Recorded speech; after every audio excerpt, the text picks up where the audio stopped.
ከፋብሪካም ሲወጡ እነዚህ መኪኖች ዋተር ፕሩፍነታቸው ተረጋግጦ ነው የሚወጣው። 5900 3 ኪሎዋት አወር ወደ ባትሪ ፓኩ ገብቷል ማለት ነው። ስለዚህ አሁን ይሄ መኪና የተነዳ ቻርጅ መጠቀም ነው የሚሻለው ወይስ ደግሞ ኖርማል የሚባሉ ቻርጆችን መጠቀም? በጣም ከፍተኛ ዲማንድ ነው ያለው። አንዳንድ የሚገኙና የማይገኙ እቃዎች አሉ። አላቂ የሚባሉ እቃዎች ላይ ትኩረት አድርገን ለመስራት ነው ሀሳባችን። ሰፊ የሆነ ባለሙያ አለ። እንዲሁም ስፔር ፓርቶች እየገቡ ነው ያለው። ኤሌክትሪክ መኪናን ቻርጅ ለማድረግ የቤት ቆጣሪ መጠቀም ይቻላል? 220 ቮልት የሚባሉት።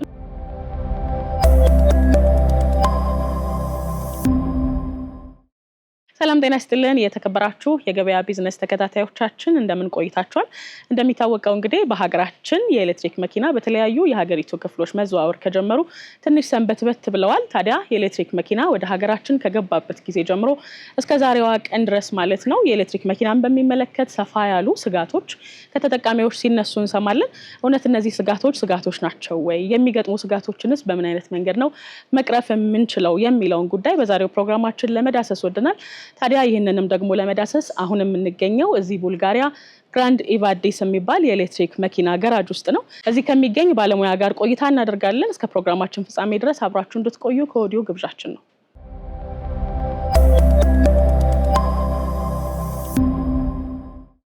በቅድሚያ ለቃለ መጠይቁ ፈቃደኛ ስለሆንክ እያመሰገንኩ እንተዋወቅ። ስምህን? እሺ፣ እኔም አመሰግናለሁ። ስሜ ኢዮብ ሞገስ ይባላል።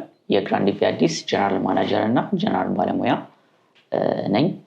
እንደው በተለይ ግራንድ ኢቭ አዲስ መቼ ተቋቋመ? ምን ስራዎችን ይሰራል? የተነሳበት ዓላማስ ምንድነው ከሚለው እንጀምር። ከተቋቋመ ገና 3ኛ ወሩን የያዘው፣ ግን እንደ ዓላማ ረጅም ጊዜ ሆኖታል። ይህንን ነገር እያሰብን ከነበረ ጀነራል ሪፔር እና እንዲሁም ኤሌክትሪክ መኪኖችን ለመገጣጠም ስፔር ፓርት ለማስመጣት እና የተለያዩ ኤሌክትሪክ መኪኖች ሰከንድ ጀነሬሽን ያላቸውን ባትሪ ወደ ሌላ ማኒፋክቸር ለማስገባት ለምሳሌ ስኩተሮችን፣ የተለያዩ ባጃጆች፣ ሎው ስፒድ ኤሌክትሪካል ቪክሎችን ለማምረት የተቋቋመ ድርጅት ነው። እንደው በተለይ የኤሌክትሪክ መኪናዎች ወደ ሀገራችን ከገቡ ቅርብ ጊዜ ነው ማለት እንችላለን። ከገቡም በኋላ ደግሞ በተለያዩ የሀገሪቱ ክፍል በስፋት ሲንቀሳቀሱ እናስተውላለን እና ከዚህ ቀደም የምንጠቀማቸው የነዳጅ መኪኖች አሉ። አሁን ላይ ደግሞ ዘመን አመጣሽ የኤሌክትሪክ መኪና አለና ንጽጽሩ እንዴት ታየዋለህ አንተ እንደ ባለሙያ? እንግዲህ ያው የዓለም አውቶሞቲቭ ነው አንድ ላይ እየተቀየረ ያለውና ስለዚህ የነዳጅ መኪኖች ከወጪያቸው አንጻር አሁን ላይ አዋጭ አይደለም የሚያስብል ደረጃ ላይ ነው የደረስነው። እንዲሁም የነዳጅ አቬይላቢሊቲ ደግሞ ትልቅ ጥያቄ ውስጥ ነው የገባው። ዓለም እየተቀያየረ ነው። ጦርነቶች በተነሱ ቁጥር እንግዲህ የሀገርን ኢኮኖሚ የሚያንገዳግድ ሆኗልና ወደዛ ብንሄድ ሞር የተሻለ ነው የሚል ሀሳብ ነው። አሁን ላይ ምንም አይነት የኢኖቬሽን ችግር አለ ብዬ አላስብም። ኤሌክትሪክ መኪና ላይ ከትልቅ እስከ ትንሽ ከስኩተር እስከ ጭነት ድረስ የሚደርሱ መኪኖች ላይ እየተመረተ ነው ያለው። እንዲሁም ኢቪ ስንል ኦልሞስት 5 አይነት ታይፖች አሉ። የነዳጅን የሚያካትቱም አሉ። ስለዚህ ሞር ፊውል ኤፊሽንት የሆኑ መኪኖች እየመጡ ነው ያለው። እንዲሁም ደግሞ ሃይድሮጅን ጋዞችን የሚያካትታል። ስለዚህ በጣም ሰፋ ያለ ኢንዱስትሪ ነው። ከአዋጭነቱ ደግሞ ጭራሽ አይገናኝም የወጪው ነገር። እንደው ምናልባት ሲመጣም ጀምሮ የሚነሱ ቅሬታዎች ነበሩ። ኤሌክትሪክ መኪናውን ተጠቅመው ከሚያውቁ ተገልጋዮችም ገና ለገና ደግሞ ሳይጠቀሙ እንዲሁ ኤሌክትሪክ ሲባል ከምንጠቀማቸው ስልኮች ወይም ደግሞ ከዕለት ተዕለት ካለን የኤሌክትሪክ እንቅስቃሴዎች በመነሳት ኤሌክትሪክ መኪናን ጀጅ የሚያደርጉ ሰዎች አሉና ኤሌክትሪክ መኪና የምታስባቸው ወይም የምታነሳቸው ጉዳቶች አሉ? አሁን ጥቅሙና ያነሳነው ጉዳት የምትላቸው ነገሮች ካሉ አንሳለን። ጉዳት አሁን በፊት ከነበረው ነው ወይስ አሁን ካለው? በፊትም ከነበረው ነው። አሁን በፊት ላይ በጣም ብዙ ጥያቄዎች ነበሩ። ህዝቡ የሚጠይቀው ጥያቄ ትክክል ነበረ። አንደኛ ባለሙያ የለም ነበር። ሁለተኛ በስትክክል ቻርጀርም የሚገጥም ሰው የለም ነበረ። እንዲሁም የተለያዩ ስፔር ፓርቶችም የሉም ነበረ። ስለዚህ በዛ ሰዓት ላይ ትክክለኛ ጥያቄ ነበረ ህዝቡ እየጠየቀ የነበረው። አሁን ግን ነገሮች በጣም ተለውጠዋል። ሰፊ የሆነ ባለሙያ አለ። እንዲሁም ስፔር ፓርቶች እየገቡ ነው ያለው። ባለሙያዎችም ደግሞ ቻርጀር የሚገጥሙትም በጣም አሪፍ ባለሙያዎች ነው ያሉት። ስለዚህ የዚህን ሁላ ጥያቄ አሁን ላይ እየተመለሰ ይመስለኛል። ግን እንደ ጉዳት ብዬ የማስባቸው ነገሮች አሉ። በመንግስትም ደረጃ የሚሟሉ የምላቸው ነገሮች አሉ። ስፔሻሊ በጋራ መኖሪያ ቦታዎች አካባቢ የኤሌክትሪክ መኪና ለመጠቀም በጣም አስቸጋሪ ነው የሚሆነው። ምክንያቱም የፓወር ግሪድ ለማግኘት በጣም ከባድ ነው። እንዲሁም ሰዎች እሱን በመሸሽ ኤሌክትሪክ መኪና ከነዳጅ መኪና ይመጡና ከዛ መኪናቸውን በዲሲ ፋስት ቻርጅ ብቻ እየተጠቀሙ ባትሪያቸው ይጎዳል። እሱ አንደኛው ተግዳሮት ነው። ሁለተኛ ነገር ደግሞ የስፔር ፓርት ነገር ነው። ስፔር ፓርት አሁን ላይ ከቻይና የሚመጣበት ዋጋ የሚገዛበት ዋጋ በጣም ትንሽ ሆኖ እዚህ ሲገባ ያለው ቀረጥ ደግሞ በጣም አስቸጋሪ ነውና ሰው ገዝቶ አፎርድ ለማድረግ ዋነኛ ተግዳሮትና ችግር የሚሆንባቸው እነዚህ ሁለት ነገሮች ናቸው። ሌላኛው ከድሮ ከሚነሳው ነገር አኳያ መኪኖቹ በትክክል ተፈትሸው አልነበረም የሚገቡት፣ ማንንም አይፈትሻቸውም። ስለዚህ ባለሙያ የለም ነበር በዛ ሰዓት ላይ። እዚህ ሰዎች ገዝተው ይጠቀማሉ። መኪኖቹ አንደኛ ነገር ከቻይና ሪፐብሊሽድ ሆኖ ሊመጡ ይችላሉ። ሁለተኛ ነገር ደግሞ በትራንስፖርቴሽን አደጋ ሊደርስባቸው ይችላል እና በሆነ በትንሽ ነገር ተስተካክለው ሰዎች እጅ ላይ ከገቡ በኋላ መኪኖቹ የማስቸገር ባህሪ ነበራቸው። አሁን ላይ ግን ሞር የኢንስፔክሽን ባለሙያም ስለመጣ እነዚህ ነገሮች ችግሮች እየተፈቱ ነው ያሉት። አሁን ላይ የሰው አቀባበል ምን ይመስላል ብለህ ታስባለህ? አንተ እንደ ባለሙያ መጀመሪያ ላይ ወደ ሀገራችን ሲገባ የነበረው ኤሌክትሪክ መኪና ሲመጣ ከነበረበት ጊዜ ጀምሮ አሁን ላይ ያለው የህዝቡ አቀባበል ምን ይመስላል? እንዴት አየው? አሁን በጣም በከፍተኛ ሁኔታ ሰው ተቀብሎት ነው ያለው። ምክንያቱም አማራጭ የለም። እነዚህ የነዳጅ መኪኖችም እየገቡ አይደለም። ቢገቡም ደግሞ የስታሳዩ የወር ወጪሽን በጣም ከፍተኛ ነው የሚሆነው የነዳጅ መኪና። ምክንያቱም ነዳጁን እያየ ነው፣ በጣም እየጨመረ ነው። ወደ ክልል ከተሞች ደግሞ ጭራሽ ማናገኝበት ስቴጅ ላይ ነው ያለ ነው። ስለዚህ ሰው ወደዛ ሞር መጥቶ ነው ያለው። ስለዚህ ወጪ ሲቀናነስ የመኪና ሰርቪስ የሚደረግበት ዋጋ እንዲሁም ደግሞ ለመንቀሳቀስ ሲወጣ የሚያወጣቸው የነዳጅ ወጪዎች አይመጣጠኑም ከኤሌክትሪክ መኪና ጋር። ያው የኤሌክትሪክ መኪና እንግዲህ ከተንቀሳቀሰ የፓርኪንግ ብቻ ነው የሚከፈለው፣ የለም የነዳጅ መኪና ነዳጅ አለ፣ ቤንዚን እንዲሁም የተለያዩ ነገሮች ይዞ ስለሚመጣ የነዳጅ መኪና ሰው ትቶ ወደ ኤሌክትሪክ በጣም እንትን ብሏል፣ አዘን ብሏል። እንዲሁም የተለያዩ ዘመናዊ መኪኖች እየገቡ ነው ያሉት። ነዳጅ ስንል ኤሌክትሪክ መኪና ብቻ ሳይሆን ፕለጊን ሃይብሪዶች፣ ሃይብሪድ ማይልድ ሃይብሪዶች እየመጡ ነው ያሉት። ስለዚህ ሞር ነዳጅን ደግሞ ቆጥበው የሚጠቀሙ መኪኖች እየበዙ ነው ያሉት። እንዲሁም ደግሞ ከኢንቫይሮንመንታሊ እነዛ ሞር የመበከል አቅማቸው በጣም ዝቅተኛ ነው ያለው። የነዚህ ደግሞ የነዳጅ መኪኖች ደግሞ በጣም በከፍተኛ ሁኔታ የአየር ንብረታችንን እየበከሉ ነው ያሉት። ስለዚህ ሰው ሞር ወደ ኤሌክትሪክ መኪና ነው እየመጣ ያለው።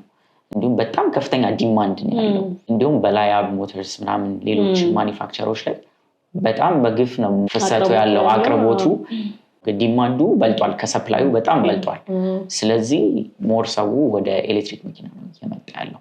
እንደው በተለይ ቅድመ ማንስቻቸዋሉ ስጋቶች ነበሩ የሚሰሙ፣ አንተም እንደ ባለሙያ የሰማቸው ሊኖሩ ይችላሉ። ስፔሻሊ ከኤሌክትሪክ መኪና ባትሪ ጋር በተገናኘ ኤሌክትሪክ መኪና ባትሪ ቶሎ የመቀነስ አዝማሚያ ያለው፣ ረጅም ዓመት ያለመጠቀም ሁኔታዎች ሊፈጠሩ ይችላሉ። ከዛም ባለፈ ደግሞ በተለያዩ ጊዜያቶች የተነሱ የእሳት አደጋዎችንም መመልከት እንችላለን እና እነሱን እንደ ምክንያት ወይም እንደ መነሻነት በመጠቀም ኤሌክትሪክ መኪና እነዚህ ጉዳቶች አሏቸው ይላሉና እንደው እንደ ባለሙያ ከባትሪው እንነሳ። የኤሌክትሪክ መኪናን ባትሪ ሄልዝ እንዴት ነው መጠበቅ የሚቻለው?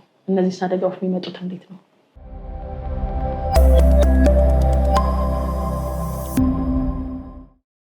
ስለዚህ የኤሌክትሪክ መኪና ባትሪ ስቴት ኦፍ ሄልዛችንን ጠብቀን የምናስቀጥልበት ነገር ዋነኛው ነገር ቻርጂንግ ሃቢት እንለዋለን፣ ወይም ደግሞ ቻርጅ የምንሰካበት ሁኔታ። ስለዚህ አብዛኛውን እዚህ ሀገር ያሉ መኪኖች ኤልኤፍፒ ባትሪ ነው የሚጠቀሙት። ስለዚህ ኤልኤፍፒ ባትሪ ከ20 እስከ 80 ባለው ቻርጅ ቢደረግ ሞር የተሻለ ነው።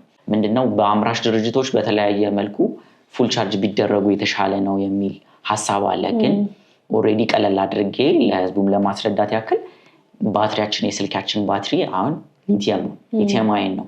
ስለዚህ በጣም ተመሳሳይ ነው ከመኪናው ጋር ካለው ባትሪ ማለት ነው። ስለዚህ ከ20/80 እንጠብቅ የተባለበት ምክንያት ሊቲየም አየን በራሱ ከ20% በታች የመሆን ዲስቻርጅ የማድረግ ፍጥነቱ በጣም ከፍተኛ ነው። ስለዚህ ቶሎ ቻርጅ ይዘጋል። እንዲሁም ደግሞ አንዳንድ ኤልኤፍፒ የሚጠቀሙ መኪኖች ስፔሻሊ ቤዚክ ባትሪ ማኔጅመንት ሲስተም የሚጠቀሙ ካሉ ኦልሞስት ከኖሚናል ቮልቴጅ በታች የወረዱትን ሴሎች ሳያነባቸው የመነሳት ነገር አለ እና እሱን ለማስቀረት ከ20% በታች አትጠቀሙ ይባላል። እንዲሁም ደግሞ ከ80% በላይ ቻርጅ አታደርጉ የሚባለው ስልካችን ኦልሞስት ቻርጅ ስታደርጊው ሜቢ አይተሽ ከሆነ ከ80% በላይ ሲሆን ሙቀት የማምጣት ባህሪ ያለው እንዲሁም ረጅም ሰዓት ይወስዳል። ስለዚህ በዛ ላይ መኪናው ላይ ማነው ባትሪው ላይ የተለየ ጫና እንዲኖርና ሄልዛችን ደግሞ እንዲቀንስ የሚያደርገው ዋነኛው ፖይንት ይሄ ነው። ሌላኛው ነገር ዲሲ ፋስት ቻርጅ ነው። እነዚህ ዲሲ ፋስት ቻርጅ እንትኖች ከፍተኛ ፓወር እና ሙቀት የማምጣት ባህሪ ያላቸውና እነሱ መኪናችንን ሄልዙን በጣም የመቀነስ ነገር አለና ሞር ሰዎች ቻርጂንግ ሀቢታቸውን በዚህ መልኩ ቢያስተካክሉ የተሻለ ነው የሚል ነገር ነው ያለኝ። ስለዚህ ሌላኛው ነገር የእሳት አደጋዎቹ ነው። አሁን እንደነገርኩሽ ኢኖቬሽኑ እያደገ መጥቶ ስፔሻሊ BYD ብሌድ ባትሪ የሚባል ባትሪዎችን እያመረተ ነው ያለው። ስለዚህ እነሱ ሞር ሙቀት የመቋቋም ኃይሎች አሉት። እነዛ ያየሻቸው እሳት አደጋዎች ሞር ዲሲ ፋስት ቻርጅ ላይ የተሰኩ መኪኖች ናቸው። ስለዚህ ሙቀት የሌለው ቦታ ላይ መኪናችንን ቻርጅ የምናደርገው እንዲሁም ደግሞ ከስር ለሚመቱ ነገሮች ደግሞ ሞር ጥንቃቄ ብንወስድ የተሻለ ነው ብዬ አስባለሁ።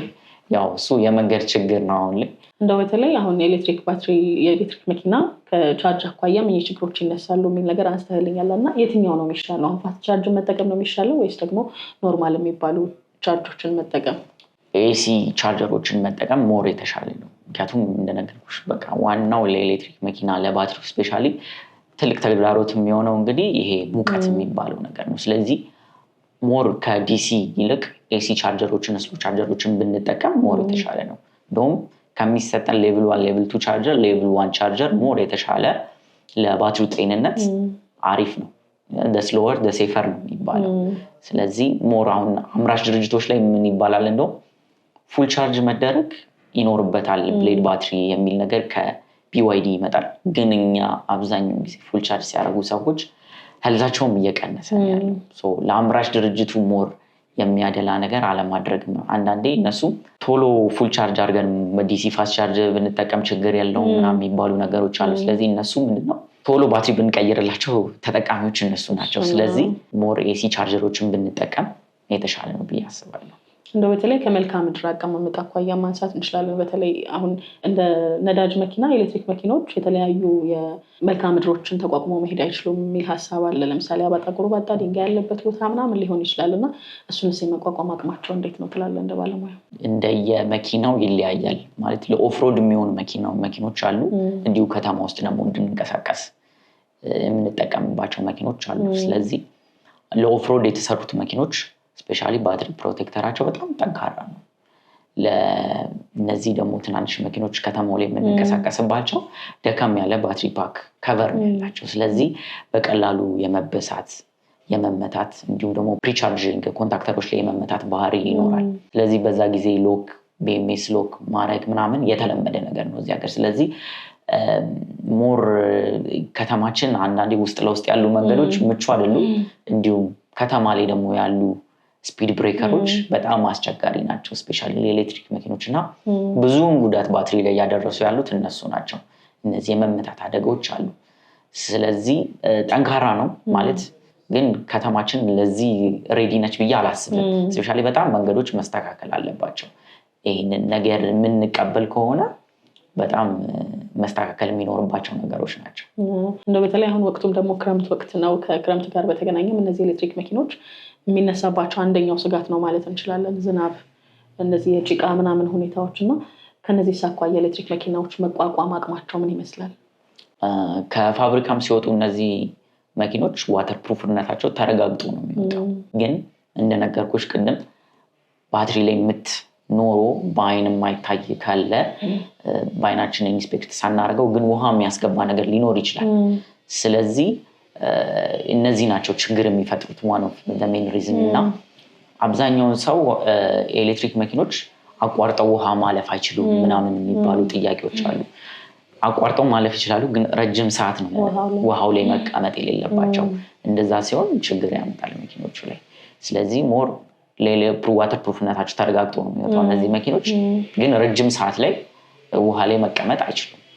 እንደው በተለይ ከአንድ የቅርብ ሰው የሰማሁት ደግሞ አንድ ጥያቄ ላንሳለህ። የኤሌክትሪክ መኪና ነዳጅ በሰጠነው ቁጥር የባትሪ መጠኑ የመቀነስ አዝማሚያ ያለው የሚል ጥያቄዎችም ተነስተው ነበር። ስፔሻሊ በጣም በስፒድ በሄድን ቁጥር ማለት እንችላለን በአንድ በኩል።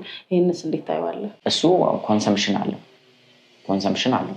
ነዳጅ የምንጫንበት መጠን ለባትሪው ለመቆየት እንትን አለው አስተዋጽኦ አለው ለመቆየትም ሴቭም ለማድረግ ግን ከተማ ላይ ደግሞ ከሆነ ደግሞ ከሱ ይልቅ ደግሞ ሴቭ የሚያደርጉት ደግሞ ይበልጣል ሪጀነሬቲቭ ብሬኪንግ ሲስተም አላቸው እነዚህ ኤሌክትሪክ መኪኖች ቁልቁለትን ስንወድ ደግሞ መልሶ ባትሪ ቻርጅ የማድረግ ነገር አለ ስለዚህ ሞር ተመጣጣኝ ነው እሱ ጋር ግን ከከተማ ውጪ ሲወጣ ነው እንደዚህ አይነት ነገር ብዙ ጊዜ እንትን የሚባለውና ስለዚህ ሞር ከተማ ላይ ከሆነ ቻርጅ ሴቭ የማድረግ ነገር አለ ከከተማ ውጪ ግን እነዚህ ነገሮች ይነሳሉ አትሊስት 25% መነሳት አለበት ፉል ሬንጅ ከሚሄደው 25% ድረስ መቀነስ አለበት ካልኩሌት ለማድረግ ማለት ስለዚህ እነዚህ ነገሮች አሉ ይሄኛው ኮንሰምፕሽን አለው ነዳጅ የምንጫንበት መንገድ ለባትሪ ኮንሰምፕሽን አለው በተለይ እንደ ባለሙያ ቅድም ትንሽ ለመጠቃቀስ ሞክረው ነበር ኤሌክትሪክ መኪኖች ወደ ሀገራችን እየገቡ ባሉበት ብዛት ግን ሀገራችን ላይ ያልተመቻቹ ብዙ ሁኔታዎች አሉ ለምሳሌ ከቻርጀር መነሳት እንችላለን ቻርጀር ከተማ ውስጥ እንኳን በበቂ የለም ከዛ ደግሞ ከከተማ ወጥቶ መንቀሳቀስ የሚችል ሰው በየአቅራቢያው ቻርጅ የሚያገኝበት ሁኔታ አይፈጠርምና እኚህንና ሌሎች ጉዳዮችን እንደው የሚመለከተው አካል ምን ቢያደርግ ይሻላል ምን አይነት አቀባበልስ ሊኖረው ይገባል ትላለህ አሁን ላይ እነዚህ ነገሮች ሞር እየተስተካከሉ ይመስለኛል አሁን አዲስ አበባ ውስጥ ብዙ ዲሲ ፋስት ቻርጅ ቦታዎች እንደውም ተመቻችተዋል ብዬ አስባለሁ ከከተማ ውጪም እንደውም አሁን ላይ ስፔሻሊ በዚህ ይር በጣም ብዙ ቦታ ላይ እየተተከሉ ነው ያሉት እነዚህ ዲሲ ፋስት ቻርጆች ስለዚህ እሱ ላይ ለውጥ አለ ግን ከዚህም በላይ ደግሞ ሊሰራበት ይገባል ብዬ አስባለሁኝ አሁን ላይ እኔ እንደውም ስፔሻሊ አሁን ቅርብ ጊዜ የገጠመኝ ነገር ከዚህ መቀሌ ድረስ ገዝቶ የሚሄዱ ሰዎች አሉ መኪና ነርተው ስለዚህ በየቦታው ዲሲ ፋስት ቻርጅ ላይ ያደርጉ አትሊስት ሁለቴ ሞልተው ነው የሚገቡት በሁለት ቀን ስለዚህ እነዚህ ነገሮች ቀስ በቀስ እየተሟሉ ነው ያሉት ግን ከዚህ በላይ ደግሞ ቢሰራ በተቻለው ፍጥነት ሰው ደግሞ በጣም እየተቀበለው ስለሆነ ኤሌክትሪክ መኪና ከዚህም በላይ ደግሞ እንትን ለማለት ቢኖር ዲሲ ፋስት ቻርጅ በየቦታው ደግሞ ቢኖር ስፔሻሊ ከተማ ላይ ሞቶ እንደልብ ለመንቀሳቀስ በጣም ወሳኝ ስለሆነ ሞር እነዚህ ነገሮች ቢሟሉ ብዬ አስባለሁ እንደው የገጠማችሁ ገጠመኝ አለ በተለይ አሁን የኤሌክትሪክ መኪኖችን ባትሪያቸውን ስፔሻሊ ባትሪ ሄልዛቸውን ከመፈተሽ አኳያ ብዙ ነገሮች ይገጥሟቸዋል ብዬ አስባለሁና እነሱ ላይ ያለ አስተያየት እንዴት ነው ምን ጉዳዮች ውስጥ ገጥሟቸዋል ከዛስ ደግሞ ለተመልካቾች ማስተላለፍ የምትፈልገው መልእክትም ካለ በዛው ኦኬ የገጠሙን ነገሮች ስፔሻሊ እኛውን ለመጀመሪያ ጊዜ ነበረ እነዚህ ኤሌክትሪክ መኪኖች ፍተሻ ያስፈልጋቸዋል ብለን ፕሮሞት ስናደርግ ቲክቶክ ላይ ነበርና መኪኖቹን በጀመርን ሰዓት ላይ በጣም ብዙ ችግር ያለባቸው መኪኖች ነበሩ እንዲሁም ከቻይና ሪፐብሊክ ተነድተው የሚመጡ መኪኖች ተቀላቅለው የ2025 ተብለው የ24 መኪና እየገቡ እንግዲህ የዋጋውን ዲፈረንስ አንቺ አዲስ መኪና ልገዝሽ ሄደሽ የምታገኙ ግን ሌላ የተምታታ መኪና ሲሆን በጣም ያስቸግራል ስፔሻሊ ደግሞ በቅርቡም እንደውም BYD ታንግል እንደውም ዲፈረንሻል ፈተናል ኢንስፔክሽን ሳይሰራ መኪናው በተገቢ ሁኔታ ሮድ ላይ ከወጣ በኋላ እንግዲህ ዲፈረንሻል አበላሽቶ በገና በ200 ኪሎ ሜትር የመጣ መኪናም ነበር ስለዚህ የምትገዙ ከስተመሮች በጣም መኪናቸውን በስትክክል ማስፈተሽ በተገቢው ባለሙያ ቼክ መደረግ ይገባዋል ስለዚህ እነዚህ ሞር ቢያደርጉ ተሻለ ነው ያስባለሁ በተለይ የመኪና ባትሪዎቻችሁን ስትፈትሹ እንዴት ነው የሚለውን መንገድ አሁን ታሳየኛለህ ፈቃደኛ ይቻላል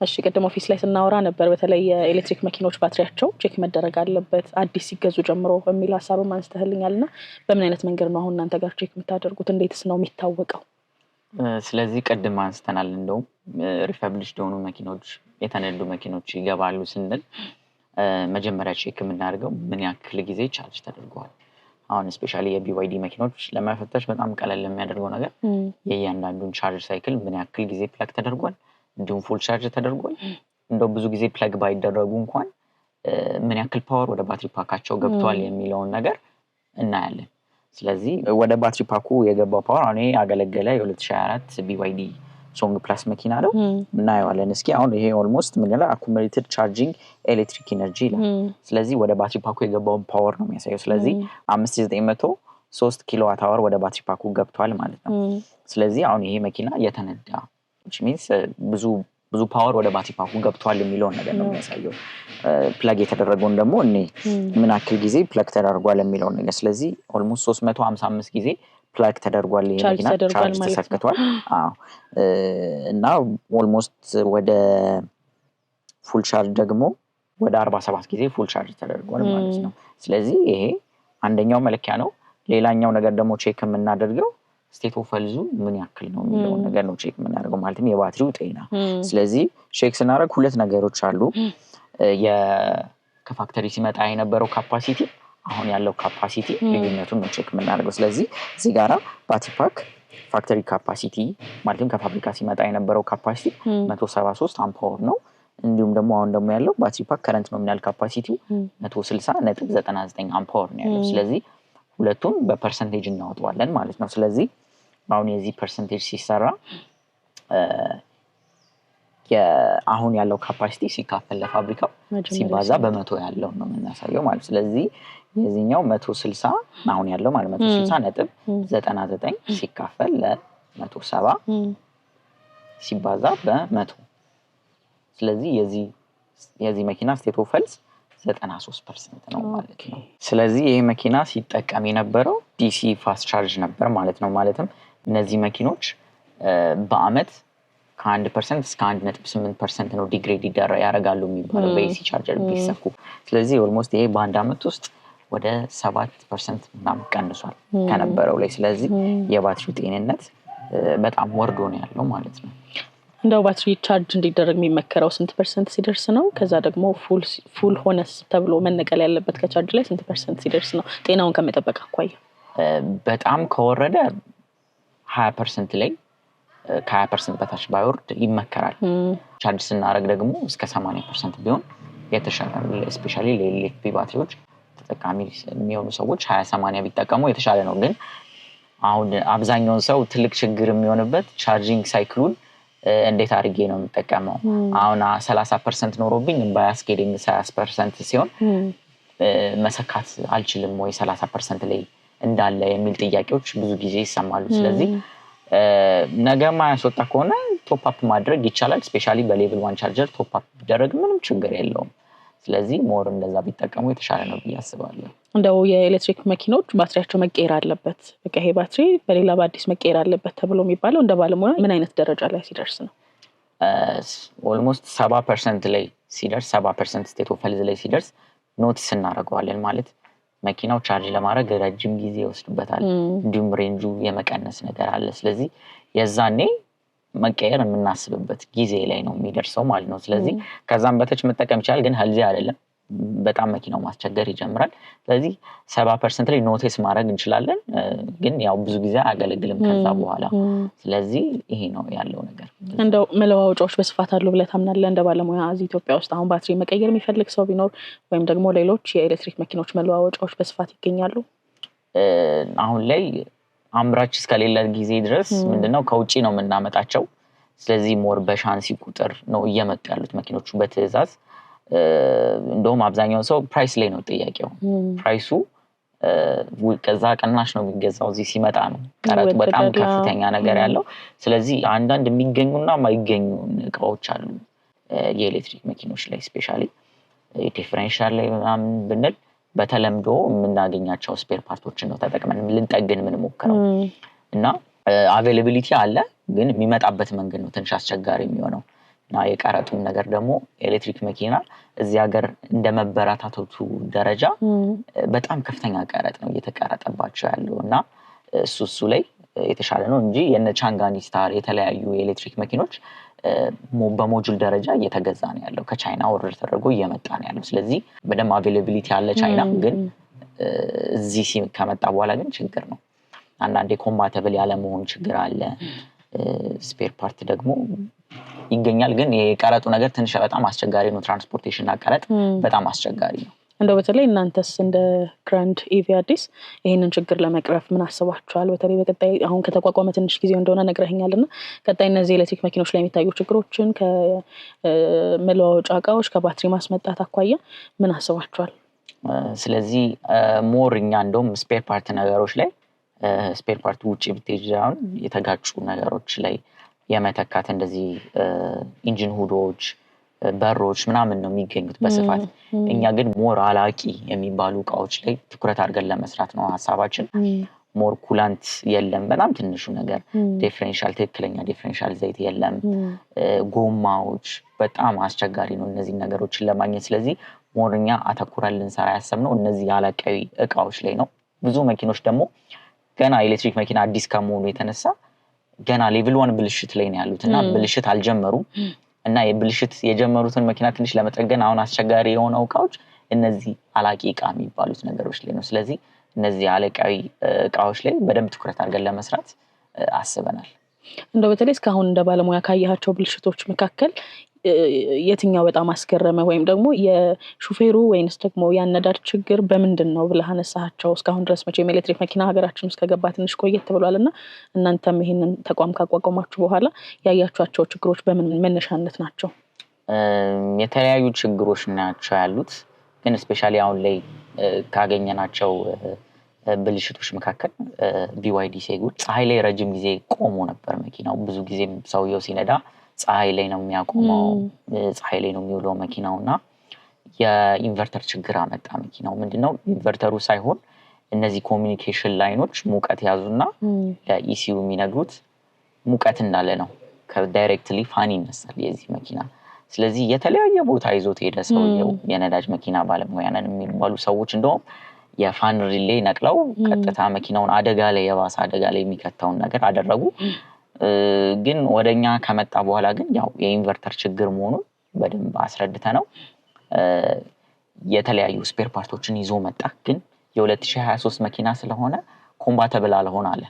እዚህ አሁን ኦርደር የተደረገው ከቻይና ነው። እንግዲህ ሰሞኑን ደግሞ እየነዳን ቴስት አድርገን እናሳያቸዋለን።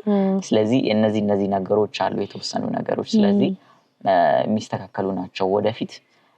ከቻይና ደግሞ ሞር በጣም አቬለብል የሚሆን ካምፓኒ ቢኖር በጣም የተሻለ ነው። እነ ሞይንኮ የተለያዩ ካምፓኒዎች ላይ ምንድነው ስፔር ፓርት አለ ይባላል፣ ግን የለም በበቂ ሁኔታ። እነዚህ ደግሞ በጣም ጥንቃቄ የሚፈልጉና የ2023 ደግሞ ሲሆን ከፋብሪካው ብቻ የሚገኙ ናቸውና እነዚህ ላይ ስፔሻሊ መንግስት የሚመጡ መኪኖች ላይ በደንብ ትኩረት አድርጎ መስራት ይኖርበታል ብዬ አስባለሁ እነዚህ ላይ። ምክንያቱም የ2023 መኪና ገዝቶ ሰውየው እስከተጠቀመ ድረስ ዋራንቲ የሚሰጠው አስመጪ ሊኖር ይገባል ብዬ አስባለሁ። ስለዚህ እነዚህ ላይ ሞር ትኩረት ተደርጎ ቢሰራ ብዬ አስባለሁ። እንደው ከኤሌክትሪክ መኪና ባትሪ ጋር በተገናኘ ቀር የምትለው ነገር ካለ ማንሳት ትችላለህ? ሞር ቻርጂንግ ቤታቸው ላይ ሰዎች ትኩረት አድርገው ቢሰሩ ሞር የተሻለ ነው። ኤሲ ቻርጀሮችን መጠቀም ሞር ለባትሪያችን የተሻለ ነው ብዬ አስባለሁ። እንዲሁም ዲሲ ፋስት ቻርጅ ለአደጋ ጊዜ ብቻ እንደተዘጋጀ አድርጎ ወስዶ ቀን በቀን ባይደረግ እዛ ላይ የተሻለ ነው ብዬ አስባለሁ። ስለዚህ እነዚህ ነገሮች ቢስተካከሉ ብዬ አምናለሁ። ኤሌክትሪክ መኪናን ቻርጅ ለማድረግ የቤት ቆጣሪ መጠቀም ይቻላል? 220 ቮልት የሚባሉትን ወይስ? ይቻላል። እነሱም በኤሲ ቻርጀሮች መጠቀም ይቻላል።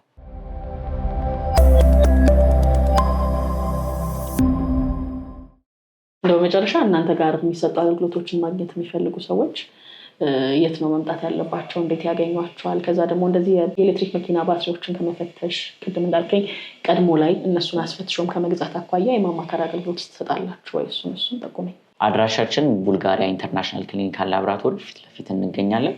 ያው የአውቶሞቲቭ ኮንሰልቲንግም እንሰጣለን። ስፔሻሊ በግለሰብም በድርጅትም አሁን ላይ ደግሞ ሞር ድርጅቶች እየመጡ ነው። የተለያዩ ባንኮች ድርጅቶችን ኮንሰልት አድርገን ፍተሻውን ከጅቡቲ ጀምሮ ያለውን ነገር እንዳለ ጨርሰን እንትን እያልን ነው።